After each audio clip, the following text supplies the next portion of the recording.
8 വയസ്സുള്ള ഒരു പെൺകുട്ടിയാണ് ദീപ. അവളുടെ മാതാപിതാക്കളുടെ കൂടെ ഒരു വിവാഹത്തിന് പോയി മടങ്ങി വരുമ്പോൾ നടന്ന ഒരു ആക്സിഡന്റിൽ അവളുടെ അച്ഛനും അമ്മയും മരിച്ചുപോയി. മാതാപിതാക്കളെ നഷ്ടപ്പെട്ട അവളെ അവളുടെ സ്വന്തക്കാർ കുറച്ചു നാളുകളൊക്കെ നോക്കി.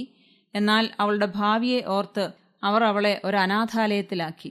അതുമാത്രമല്ല, അവൾ ഒന്നിനും മുൻപിലേക്ക് വരാതെ എല്ലാത്തിൽ നിന്നും പിന്തിരിഞ്ഞു ജീവിച്ചു. ആ അനാഥാലയത്തിലെ ആളുകൾക്ക് ഇവളുടെ ഈ പ്രശ്നം തീർക്കാൻ പറ്റാത്ത പ്രശ്നമായി മാറി.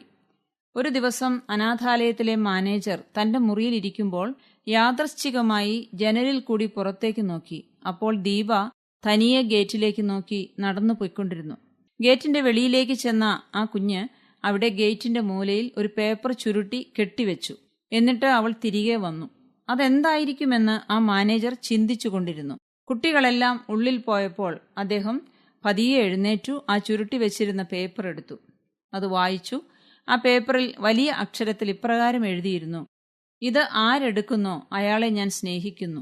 ആ കുഞ്ഞു മനസ്സിലുണ്ടായിരുന്ന നിഷ്കളങ്കമായ സ്നേഹം അവൾ വെളിപ്പെടുത്തിയ വിധം ആ മനുഷ്യനെ ഏറെ ചിന്തിപ്പിച്ചു. നാമും നമ്മുടെ ജീവിതത്തിൽ എല്ലാ കാലത്തും മറ്റുള്ളവർക്ക് എന്തു ചെയ്താലും അതവർക്ക് മനസ്സിലാകുന്ന രീതിയിൽ ആയിരിക്കണം. അതവർക്ക് സന്തോഷം നൽകും. അതൊരു ചെറിയ അഭിനന്ദനമാകാം, അല്ലെങ്കിൽ മറ്റുള്ളവർക്ക് ചെയ്യുന്ന ഉപകാരങ്ങളാകാം. പിതാവായ ദൈവം തന്റെ സ്വന്തം പുത്രനെ നമുക്ക് വേണ്ടി നൽകി നമുക്കായി കുരിശിൽ മരിക്കുവാൻ അനുവദിച്ചതിനാൽ ദൈവത്തിന്റെ സ്നേഹം അവൻ വെളിപ്പെടുത്തി. നാം നമ്മുടെ സ്നേഹത്തെ എങ്ങനെയാണ് മറ്റുള്ളവരോട് വെളിപ്പെടുത്തുവാൻ പോകുന്നത്?